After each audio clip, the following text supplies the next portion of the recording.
Hey, is the SF-90 Spider on the floor available today? Get out! You stinking rat crawling out of the garbage dump, and you're in here? Tucker Maddox flicked his wrist like he was shooting stray rats. Wendell Ashford didn't move, his jaw set.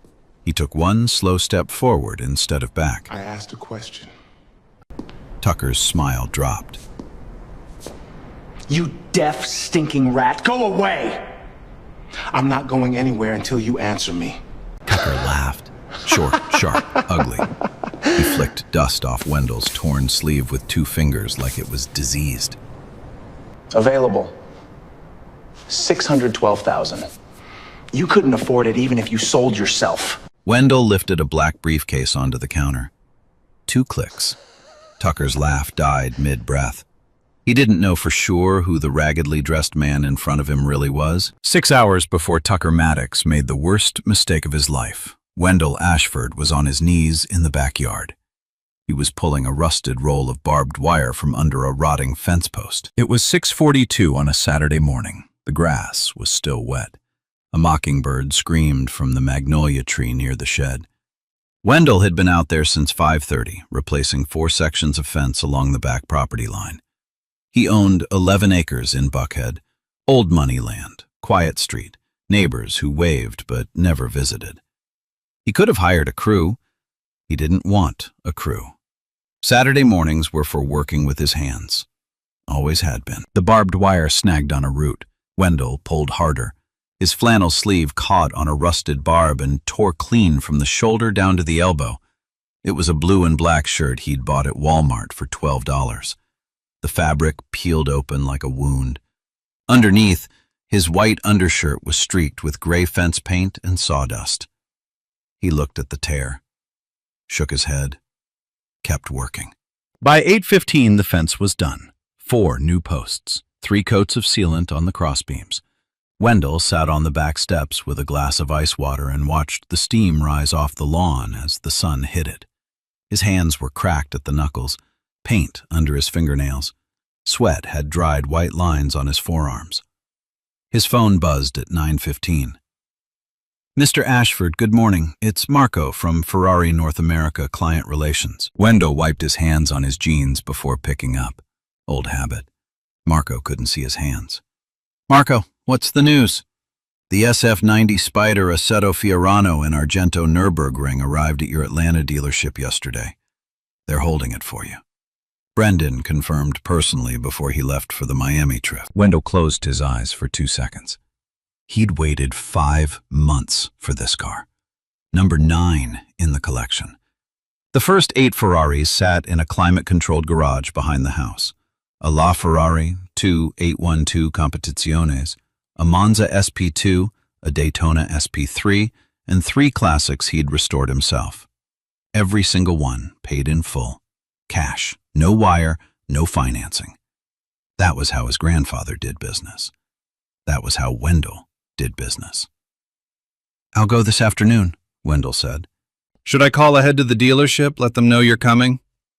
No need. Brendan knows me. I'll walk in. Of course, sir. Enjoy the car. Wendell hung up, looked down at himself. Torn flannel, paint-streaked jeans, sawdust in his hair. The rational thing was to shower, change, put on something that matched the price tag of the car he was about to buy.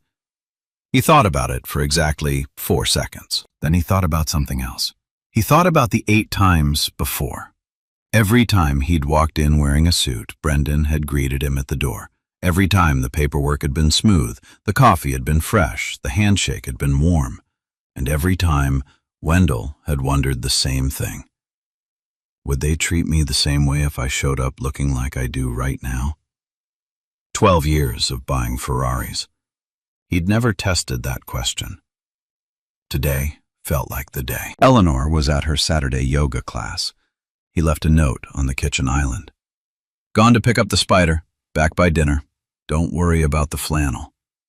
She would know exactly what that meant. At 1:15, Wendell walked into the garage, past all 9 parking bays, stopped at the wall safe behind the tool bench. Combination lock. 3 turns. The door swung open. Inside, a black leather briefcase. He'd packed it 2 days ago when Marco first confirmed the delivery date. 61 bundles of $100 bills, each bundle $10,000, sealed with a paper bank band, plus 2 smaller bundles of $1,000 each in the corner. $612,000 total. He picked up the briefcase. Heavier than people expected. About 13 pounds of paper and leather. He put the briefcase on the passenger seat of the F-150. The truck smelled like pine mulch and motor oil. He drove south on Peachtree toward the dealership with the windows down. The torn flannel sleeve flapped in the wind. At 2 p.m., Wendell Ashford parked his pickup truck in the back of the Ferrari of Atlanta lot. He squeezed between a Bentley Continental and a Porsche Cayenne. He grabbed the briefcase, stepped out, walked toward the glass doors. He didn't check his reflection. He didn't fix his hair. He didn't button the torn sleeve. He just walked in. The Ferrari of Atlanta showroom was built to make rich people feel richer. 20-foot ceilings, Italian marble on the welcome desk, a Rosso Corsa SF90 Spider rotating on a glass platform under pin lights that made the paint look wet. The air smelled like fresh leather and espresso from the bar near the lounge. Soft jazz played through hidden ceiling speakers. 3 customers were already inside. Margaret Cole, a white woman in her 50s, sat at the Roma consultation desk reviewing test drive paperwork. A father and his teenage son stood near a yellow Portofino, the boy pressing his nose close to the carbon fiber side mirror. A young couple browsed the accessories wall near the back. Tucker Maddox stood behind the welcome desk next to Vivian Carter. He'd been at Ferrari of Atlanta for 4 months. Before that, he sold BMWs in Marietta. He was 31, blonde, clean-shaven, and wore a fitted navy suit that he'd bought on his first commission check. He believed the suit made him the room. He believed he could read a customer in 3 seconds flat. Wendell Ashford walked through the glass doors at 2:03 p.m. Tucker read him in too. Torn flannel hanging off the right shoulder, white undershirt showing through, smeared with gray paint. Jeans faded at the knees with sawdust ground into the fabric. Work boots that left a faint dirt print on the marble floor. And in his right hand, a black leather briefcase that didn't match anything else on his body. Tucker's nostrils flared. A short breath of air escaped through his nose. Not quite a laugh, not quite a sound. Just enough for Vivian to hear. Vivian looked up. Her tablet slipped 2 inches in her hand. She knew that face. She had processed 3 of his purchases in the last 2 years. She opened her mouth. Tucker, that's... I got this. Tucker raised one hand without looking at her. He stepped around the desk. Stay at the counter. He walked straight toward Wendell, positioned himself between Wendell and the SF90 Spider on the display platform, feet wide, arms crossed, chin tilted up. Can I help you? The words were polite. The tone wasn't. The emphasis sat on help, like a dare. Wendell met his eyes. I'd like to see the SF90 Spider, the Argento Nürburgring on the platform. Tucker didn't move. His eyes traveled down the torn sleeve again, stopped at the dirt print Wendell's boot had left on the floor. He made a small clicking sound with his tongue. Sir, the SF90 Spider starts at over $500,000. I know what it costs. Do you, though? Tucker smiled. The kind of smile that showed teeth but no warmth. Because I'm looking at you, and I'm not seeing $500,000. I'm seeing a man who maybe took a wrong turn off Piedmont. The Honda dealership is 4 blocks north. Toyota is 3. There's a Hyundai certified pre-owned lot about 6 blocks that way. He pointed east. Much more in your range. Wendell's jaw tightened. One muscle, just once. His left hand curled into a fist at his side. He uncurled it. Slowly. I didn't ask for directions. I asked to see the car. Tucker laughed, louder this time. His head tilted back slightly. The sound bounced off the marble desk and reached Margaret Cole across the room. She set her coffee cup down. The porcelain clinked against the saucer in the silence that followed. Sir, I'm going to be honest with you because nobody else will. Tucker stepped closer.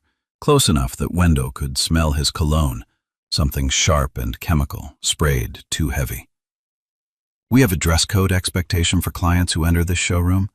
It's not written on the door, but it exists. And you're—" He reached out and pinched the torn fabric on Wendell's right sleeve between his thumb and index finger, held it up like a piece of evidence. "This isn't it." He let go, wiped his fingers on his own suit pants, twice, like the fabric had contaminated him. Wendell looked at the spot where Tucker had touched his sleeve. A flake of dried paint had fallen to the marble floor between them. Then he looked back at Tucker's face. "Don't touch me again. Then don't bring this into my showroom again." Tucker stepped back and spread his arms wide, gesturing to the room. "Look around. You see anyone else in here dressed like they just crawled off a construction site?" "No, because our clients understand what this place is. This is Ferrari, not Goodwill." Behind the welcome desk, Vivian closed her eyes for 1 second. She knew what was coming. She'd seen Tucker do this before. Not this bad, but the pattern was the same. Read the clothes, decide the worth, perform the rejection. She stepped forward. "Tucker, can I speak with you for a—" "Vivian!" Tucker pointed at her without turning around. "Counter! Now!" Vivian stopped. Her hand gripped the edge of the tablet until her knuckles turned pale. Tucker turned back to Wendell. His voice dropped lower, not quieter, lower. The kind of low that was designed to humiliate without shouting. "Let me break this down for you, since you don't seem to get the message. This car costs $612,000. That's more than most people make in 10 years. You don't walk in here with sawdust on your pants and a ripped shirt and ask to see it. You don't walk in here smelling like paint thinner and ask to buy it. You just don't." He leaned in, close enough to whisper, "You can't afford the floor mats on that car. We both know it. So stop embarrassing yourself. Walk out, go home, take a shower. Come back when you look like you belong somewhere besides a parking lot." He straightened his tie, smoothed the lapel of his navy suit. The gesture was deliberate, a reminder of the distance between his clothes and Wendell's. The espresso machine behind the lounge bar hissed and sputtered. The jazz track changed to something with a piano. A bead of condensation ran down the side of a water glass on the Roma desk where Margaret sat. Nobody drank from it. Wendell stood perfectly still. His grip on the briefcase handle tightened until the leather creaked under his fingers. His eyes never left Tucker's face. "Are you done?" Tucker grinned. "I'm done when you're gone." Margaret Cole pushed her chair back. The metal legs scraped against the marble. The sound cut through the jazz like a knife. She picked up her phone from the desk, turned on the camera. A small red recording light blinked on. The father near the Portofino put his hand on his son's shoulder and turned him away from the scene. The boy resisted. The father insisted. They walked toward the side exit without looking back. The young couple near the accessories wall stood frozen. The woman had her hand over her mouth. The man stared at his shoes. Tucker didn't notice any of them. He was performing now, playing to a room that had already turned against him without his knowledge. The sweat under his collar hadn't started yet. It would. He turned to Vivian and opened both palms toward Wendell like he was presenting a circus act. "Vivian, you seeing this?" Man walks in off the street in a torn shirt, covered in filth, carrying a mystery briefcase, and demands to buy a $600,000 car.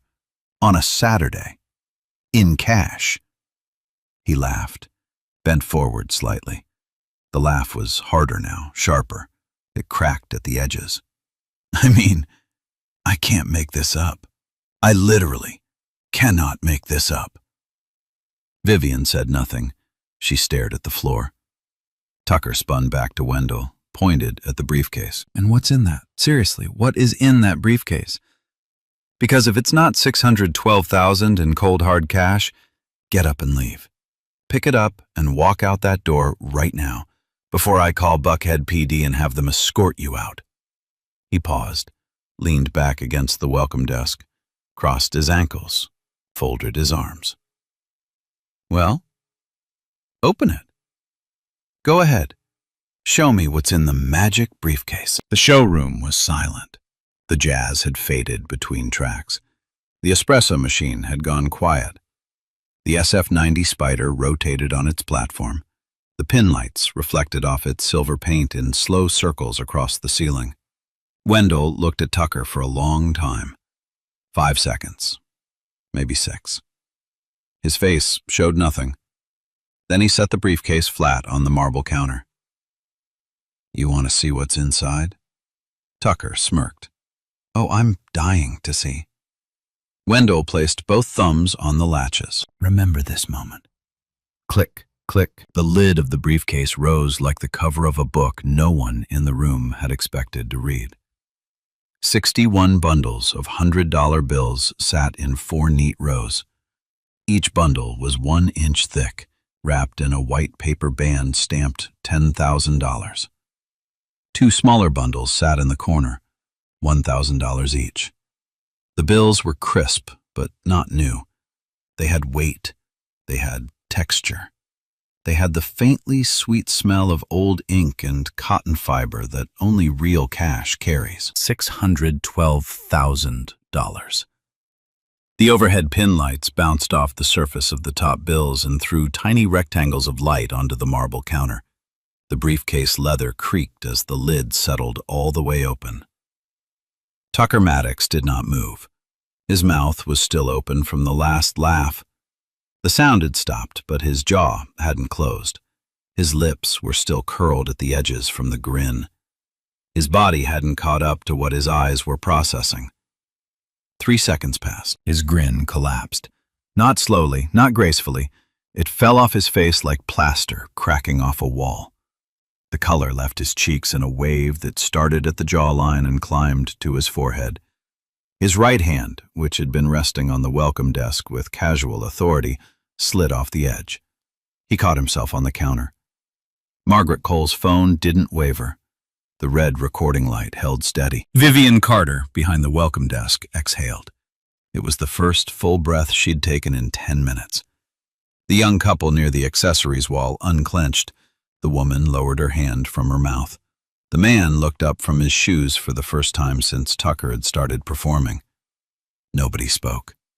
The jazz track had ended. The next one hadn't started. The only sound in the showroom was the low electrical hum of the SF-90 Spider's rotating display platform.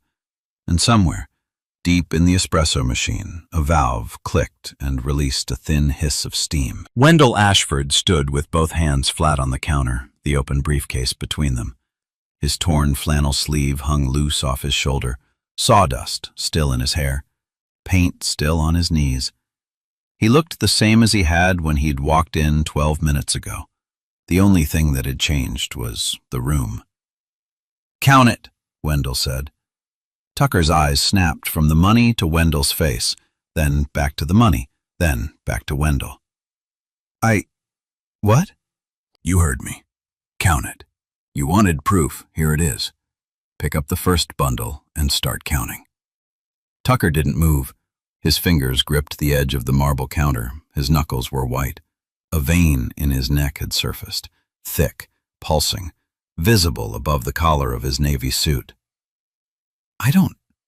Sir, Don't call me sir now. You didn't call me sir when I walked in, you called me boy. You told me to take a shower. You told me to go to Hyundai. Wendell's voice was level, controlled, not loud. Louder than loud. Pick up the first bundle. Count. Tucker's right hand released the counter. It was shaking. Not a subtle tremor, a visible, full-hand shake, the kind that happens when adrenaline and shame collide inside the nervous system and neither one wins. He reached for the first bundle. His fingers fumbled with the paper band. It tore unevenly. He fanned the bills and counted. His lips moved, but no sound came out for the first 3 bundles. 10,000, he whispered on the 4th. Wendell said nothing. Margaret adjusted her grip on the phone. She zoomed in on Tucker's hands. The red light kept blinking. By the 10th bundle, Tucker's forehead was damp. A single bead of sweat formed at his hairline. It rolled down his temple and dropped onto the marble counter next to a stack of counted bills. He didn't wipe it. He didn't look up. He just kept counting. By the 20th bundle, his breathing had changed. Shallow, fast, the kind of breathing that comes before either tears or panic. His collar was dark with sweat. The sharp cologne he'd sprayed that morning had mixed with it.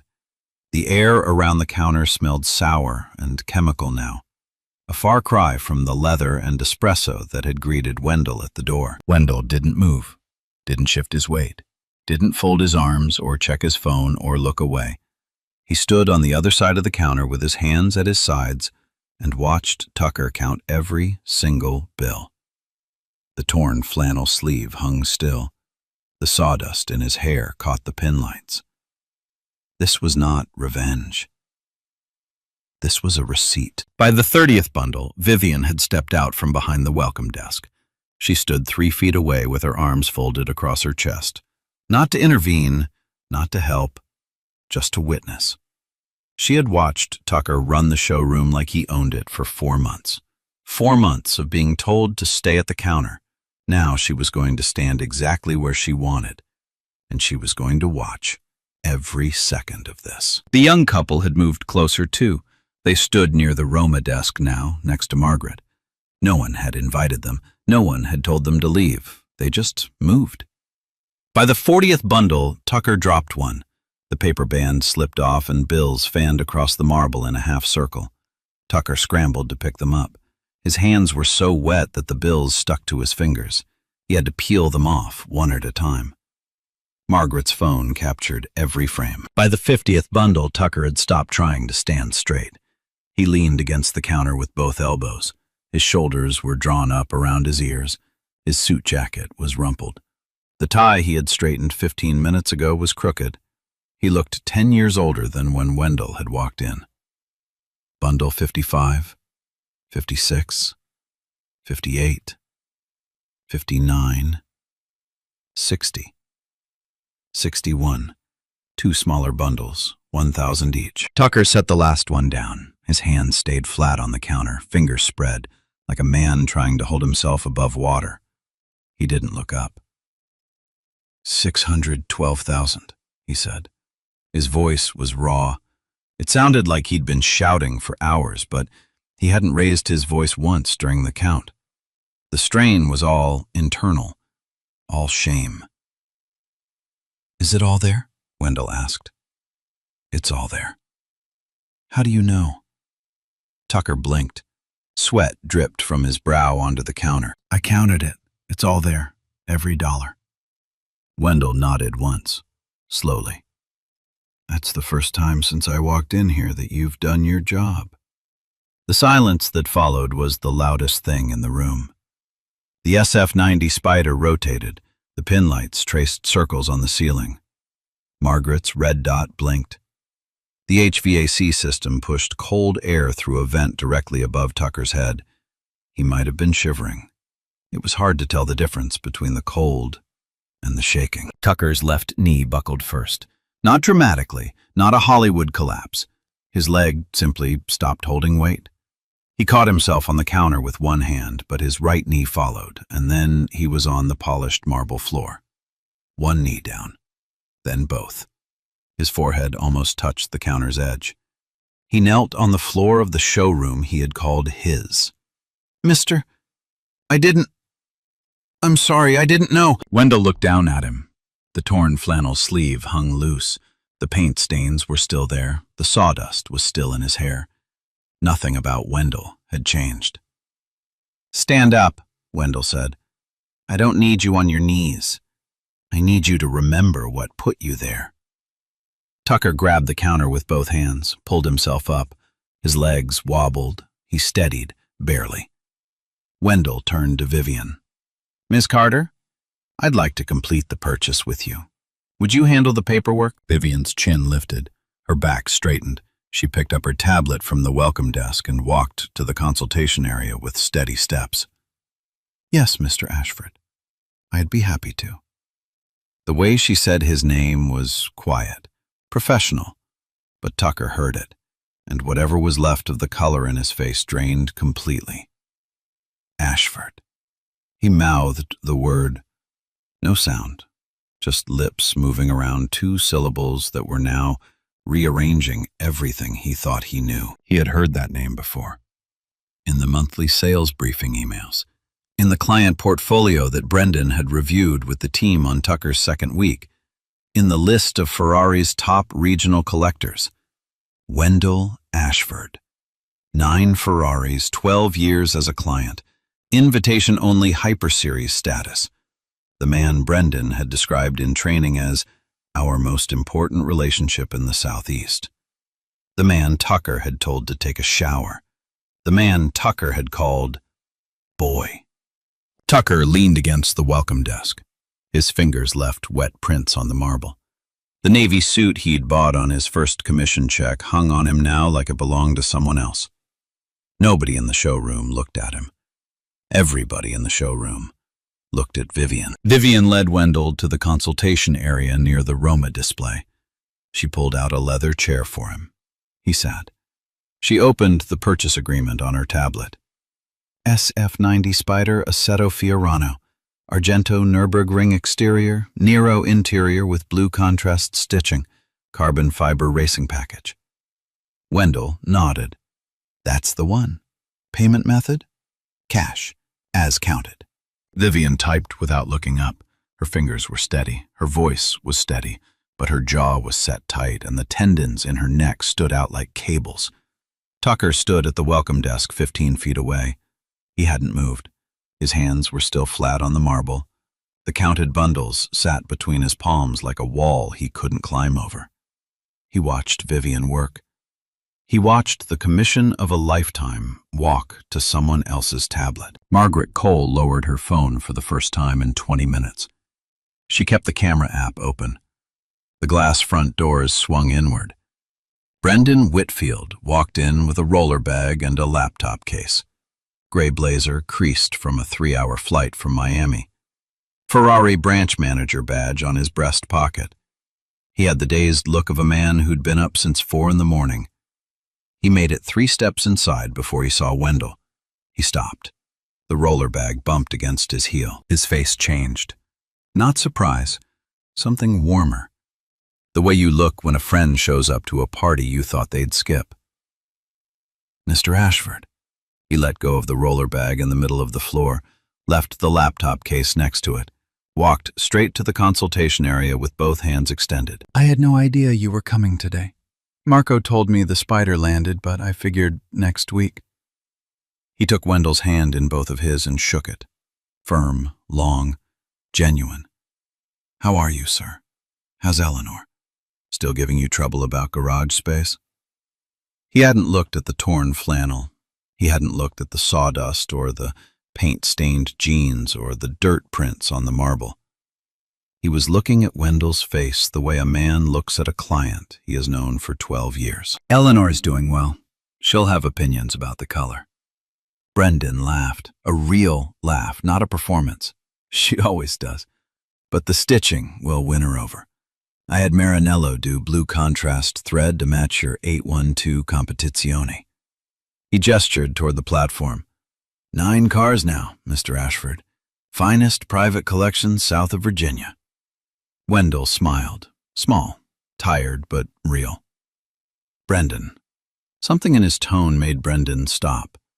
He looked around the showroom for the first time. The silence hit him first. No jazz, no conversation, no espresso machine. Then the details. Margaret with her phone raised. The young couple frozen by the accessories wall. Vivian at the consultation table with paperwork already open. And Tucker. Sweat stains on his collar, hands flat on the marble, face the color of old paper. Between his palms, 61 counted bundles of $100 bills and 2 smaller stacks spread across the counter. Brendan's smile faded. Mr. Ashford, what happened before I got here? Wendell's voice was even. No anger, no satisfaction, just facts. I walked in wearing this. Your new sales associate decided I couldn't afford to be here. He told me to leave, told me to try Hyundai. He touched my shirt and wiped his hand on his pants, called me boy, told me to take a shower. Wendell paused. Then he dared me to open the briefcase. So I did. And I had him count every dollar. Brendan closed his eyes. 3 seconds. How long have you been here, sir? About 40 minutes. Brendan exhaled through his nose, long and slow. Mr. Ashford, on behalf of Ferrari of Atlanta, I am deeply sorry. This is not who we are. This is not who I trained this team to be. He turned to Vivian. Vivian, are you handling the paperwork? Yes, sir. Good. I'll sit with you if Mr. Ashford allows it. Wendell nodded. Vivian handles the sale. The commission is hers. Absolutely. Vivian, this is your sale. Vivian's pen stopped for 1 second. She blinked twice. Then she kept writing. Brendan turned toward Tucker. He didn't raise his voice. Tucker, my office. Now. Tucker peeled his hands off the marble. The wet prints stayed behind. He walked toward the back hallway on legs that didn't quite bend right. He didn't look at Wendell. He didn't look at Vivian. He didn't look at Margaret or the couple or the empty space where the father and son had stood. He looked at the floor. It was all he had left. The door closed behind them with a soft, pneumatic hiss. The showroom settled into silence. The SF-90 Spider kept rotating under the pin lights. Vivian turned the tablet toward Wendell. Sign here, Mr. Ashford. He signed. The pen left a faint smudge of gray fence paint on the screen. The door to Brendan's office stayed closed for 22 minutes. Nobody in the showroom could hear the words, but they could see the shapes through the frosted glass. Brendan standing behind his desk, Tucker sitting in the chair across from him. Then Tucker standing. Then Tucker's hands moving, palms up, the universal gesture of a man explaining why it wasn't his fault. Then Brendan pointing at the chair, Tucker sitting back down. Outside the office, the showroom had slowly returned to something that looked like normal. The jazz had come back on, the espresso machine was hissing again, but nobody was browsing, nobody was test driving. The young couple had left. The Roma desk where Margaret had been sitting was empty. A cold cup of coffee and a saucer with a hairline crack from when she'd set it down too hard. That was all. Margaret was standing near the front doors talking to Wendell. Mr. Ashford, I want you to know I recorded everything. From the moment he touched your sleeve. Wendell looked at her. I know you did. I saw the red light. I'm going to post it. People need to see this. Wendell was quiet for a moment. He looked out at the parking lot through the glass doors. The SF-90 Spider sat on the delivery pad near the side entrance, freshly detailed, catching the afternoon sun. That's your decision, Ms. Cole, not mine. Margaret nodded. She held out her hand. Wendell shook it. He laughed at you 5 times, she said. Her voice was steady, but her eyes were wet. I counted. 5 times in 12 minutes. He laughed at you until you put $612,000 in cash on that counter. I recorded every laugh, every single dollar. Wendell held her hand for an extra second, then let go. Thank you for standing up. I should have stood up sooner. You stood up. That's what matters. Margaret walked out to the parking lot. She sat in her car for 6 minutes before she drove away. During those 6 minutes, she uploaded the video to 3 platforms. Back inside, the office door opened. Brendan came out first. His jaw was tight. He walked to the welcome desk, placed both hands flat on the marble, and spoke to Vivian. Vivian, effective today, you, our senior sales specialist, will formalize the paperwork Monday, but I want you to know now. Vivian's tablet was still in her hand. She gripped it a little tighter. Thank you, Brendan. Don't thank me.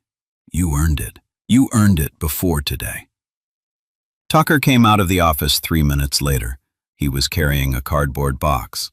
Inside it, a framed BMW sales award from his previous dealership, a coffee mug that said "Closer" in gold letters, a phone charger, a lint roller. The contents of 4 months at Ferrari of Atlanta fit in a box the size of a microwave. He walked through the showroom without looking left or right. His navy suit was wrinkled. The tie was still crooked from when he'd been counting money. The collar was still dark with dried sweat. He pushed through the glass doors and stepped into the afternoon heat. The Atlanta sun hit him like a wall. 91 degrees. The asphalt in the parking lot was soft under his shoes. He put the box in the trunk of his car, a silver Hyundai Elantra. He got in the driver's seat. He did not start the engine. He sat there. Through the windshield, he could see the delivery pad. The SF-90 Spider gleamed silver under the sun. $612,000 of carbon fiber and Italian engineering paid for in cash by a man in a torn flannel shirt. The driver's side door of the Spider opened. Wendell Ashford stepped in. He was still wearing the flannel, still had sawdust in his hair. He started the engine. The V8 hybrid turned over with a sound like a deep breath held too long and finally released. The Spider rolled off the pad, turned left onto Peachtree, and disappeared into traffic. Tucker watched until it was gone. Then he watched the empty space where it had been. He sat in the Hyundai for another 8 minutes. The engine was off, the windows were up. The air inside the car grew thick and hot. Sweat ran down his temples the same way it had run down them inside the showroom, but this time no one was watching. He started the car. The Hyundai's 4-cylinder engine coughed to life. He drove home. Margaret Cole's video hit the internet at 3:42 p.m. on a Saturday afternoon. By Sunday morning, it had 400,000 views. By Monday night, it had crossed 6 million. By Wednesday, 12 million. The title she gave it was simple. Ferrari salesman laughs at black man in torn shirt. Then the briefcase opens. The video was 11 minutes and 43 seconds long. It started with Tucker pinching the fabric of Wendell's torn sleeve between his thumb and forefinger. It ended with Tucker on his knees on the marble floor, mouth open, no sound coming out. The comments section filled faster than any post Margaret had ever made. And Margaret had never made a post before. She had 200 followers on the day she uploaded it. She had 900,000 by Friday. The internet did what the internet does. It found Tucker Maddox within hours. His LinkedIn profile, his previous employer, his BMW sales record in Marietta, his Instagram account, which featured photos of him leaning against cars he didn't own, wearing suits he'd bought on credit. Someone found his apartment complex. Someone found his college transcript. Someone found a tweet from 2021 where he'd made a joke about a homeless man outside a Porsche dealership. That tweet was screenshotted and reposted 40,000 times in one day. Tucker deleted his social media accounts by Thursday. It didn't matter. The screenshots lived forever. On Monday morning, before the video had even peaked, Brendan Whitfield made 2 phone calls. The first was to Ferrari North America headquarters in Englewood Cliffs, New Jersey. He spoke with the regional director for 18 minutes. He did not sugarcoat what had happened. He did not minimize. He used the word failure 3 times and the word unacceptable twice. The regional director thanked him for calling before the press did.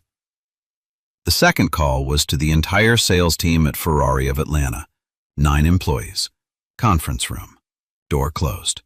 What happened on Saturday is the worst thing I've seen in 20 years of selling cars, Brendan said. He stood at the head of the table. No slides, no notes, just his voice. A man walked into this showroom to buy a car he had every right to buy. And one of us told him he didn't belong here. Told him to take a shower. Called him boy. Made him prove his own money was real by counting it bill by bill in front of strangers. He paused, looked at each person in the room. That man has been our client for 12 years, but even if he hadn't been, even if he'd been a first-time walk-in with no history and no name, the treatment would have been just as wrong. Vivian Carter spoke next. Brendan had asked her to. She stood at the far end of the table with her hands folded. "Tucker told me to stay at the counter twice," she said. Her voice was quiet, but it carried. "I knew who Mr. Ashford was. I tried to tell Tucker. He cut me off both times. He didn't want my input. He wanted an audience." She paused. "I've been on this floor for 4 years. I've watched customers get read by their clothes, their hair, their skin, their accent. Tucker was the loudest about it. He wasn't the only one." The room was silent. 2 of the other salespeople looked at the table. 1 looked at Vivian. Nobody argued. By Wednesday, Ferrari North America had issued an internal directive to every authorized dealership in the United States. It did not name Tucker. It did not name the Atlanta location. But the subject line read, "Customer Experience Standards, Mandatory Review." Every dealership manager was required to hold a team meeting within 2 weeks. The directive included a new clause. Any customer complaint involving racial profiling would trigger an automatic third-party review. No exceptions. No internal closures. Tucker Maddox posted a video apology the following Friday. He recorded it in his apartment. White wall behind him, no suit, a plain gray t-shirt. He looked into the camera with an expression that was aiming for remorse and landing closer to self-pity.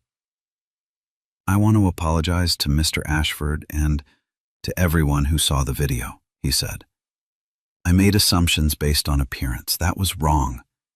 I'm not a racist. I made a mistake." The video lasted 90 seconds. The comment section lasted much longer.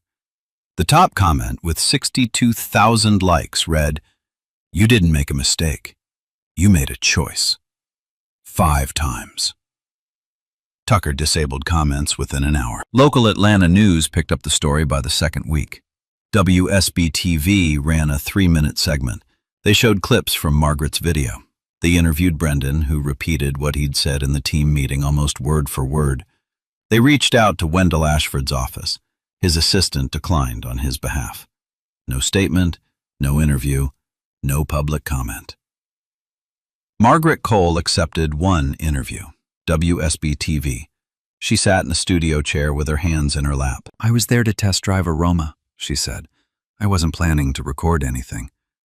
But that young man touched Mr. Ashford's sleeve and wiped his hand on his pants, like he'd touched something dirty.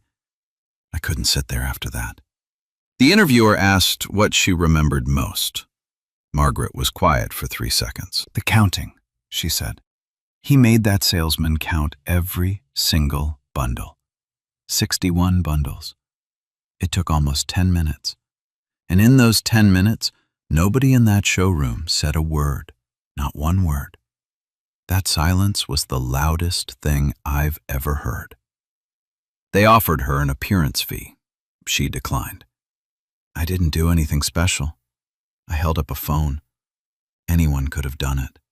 That's the whole point." 2 months after the video, Tucker Maddox was hired at a used car lot off Interstate 85 in Chamblee. No luxury brands, no marble floors, no espresso machines. The lot sold certified pre-owned Kias and Nissans. His commission structure was 12% of profit margin, which on most sales came out to about $300 per car. He never sold a Ferrari again. He never sold anything close. Vivian Carter closed her first quarter as senior sales specialist with the highest volume on the floor. Brendan put her name on the annual performance board in the showroom lobby. It was the first time a black woman's name had appeared there in the dealership's 19-year history. Nobody made a speech about it. It just went up on the board. That was enough. 1 month later, on a Saturday morning, Wendell Ashford was in his garage. The SF-90 Spider sat in Bay 9, silver paint under soft LED overheads. Next to it, the Daytona SP3 in Rosso Magma, the Monza SP2 in triple layer black, the LaFerrari in Giallo Medina. 8 more bays stretching down the wall, each one holding a car that most people would never see in person, let alone own. Wendell was wiping down the spider with a microfiber cloth, slow circles on the hood. He was wearing jeans and a flannel shirt, blue and black, same as the one from that Saturday. Eleanor had sewn the torn sleeve back together with a double stitch that left a faint ridge along the seam. He could feel it every time he raised his right arm. He never asked her to fix it. She just did. The garage smelled like tire rubber and wax. The faint trace of old motor oil never quite left the concrete floor, no matter how many times he sealed it. Eleanor came through the side door carrying 2 mugs of coffee. She handed him one, stood next to the spider with her hip against the driver's side fender. "You see Margaret Cole's video? 18 million now." Wendell took a sip. "I saw. She's turned down 4 podcast interviews this week and a book deal." "That sounds like Margaret." Eleanor looked at the row of cars, then back at him. "You're never going to talk about it publicly, are you?" Wendell set the cloth on the hood, picked up his coffee with both hands. "No." "Why not?" He thought about it. Not for long. "Because the story isn't mine to tell anymore. It's Margaret's. It's Vivian's. It's every person who watched that video and recognized something in it." He took another sip. "I just went to buy a car." Eleanor smiled. She didn't push it. 28 years of marriage had taught her where his boundaries lived. She kissed him on the cheek, picked up her mug, and went back inside. Wendell stood alone in the garage. 9 Ferraris, 1 microfiber cloth, 1 mug of coffee going cold in his hands. He thought about Tucker Maddox, not with anger, not with satisfaction. He thought about a 31-year-old man in a Navy suit who believed the suit was enough, who believed he could read a person in 3 seconds, who had been so certain about what he saw that he never considered what he was missing. Wendell didn't hate Tucker. He pitied him. And that was worse. He set the coffee down on the workbench, pulled a chair over, sat down at the bench and opened a drawer. Inside, a sheet of cream stationery, a fountain pen Eleanor had given him for their 20th anniversary. He uncapped it. Margaret had sent him a letter the previous week, short, handwritten. She thanked him for how he'd carried himself in the showroom. She said her 14-year-old daughter had watched the video. The girl asked a question Margaret couldn't answer. "Mom, why didn't anyone else say something?" Wendell picked up the pen and began writing. Not to Margaret, to her daughter. He wrote about silence, about how it's easier to look at your shoes than to lift your head, about how standing up doesn't always mean standing up first. Sometimes it means standing up at all. He wrote about a torn shirt and a briefcase and a marble floor that reflected everything except what mattered. He didn't write about money. He didn't write about Ferraris. He didn't write about Tucker's name or Tucker's face or Tucker's career. He wrote 1 line at the bottom of the page. "The question you asked your mother is the only question that matters. Keep asking it." He signed it, folded the letter into thirds, slid it into an envelope, wrote the address Margaret had included at the bottom of her note. He set the envelope on the workbench next to the coffee mug, picked up the microfiber cloth, went back to wiping down the spider. The garage was quiet. The LEDs hummed. The concrete floor was cool under his boots. Outside, a mockingbird started up in the magnolia tree, the same tree that had been screaming at 6 in the morning on the day everything changed. Wendell listened to it, kept wiping, didn't rush. This story is fiction, but the feeling of walking into a room where someone has already decided who you are, that is not fiction. That is documented in case after case, city after city, showroom after showroom. The torn shirt changes. The briefcase changes. The name changes. The feeling never does.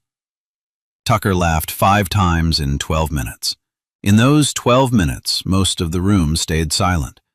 Only one person raised a phone. Only one person said something. So here's the question Margaret's daughter asked, the one Margaret couldn't answer. the one Wendell wrote a letter about. Why didn't anyone else say something? And the harder version, if you'd been in that showroom, would you have? Drop the word witness in the comments if this story moved you. Like, share, and subscribe to Black Voice Uncut. And if you've ever been the only person in the room who saw what was happening, tell us. We're listening.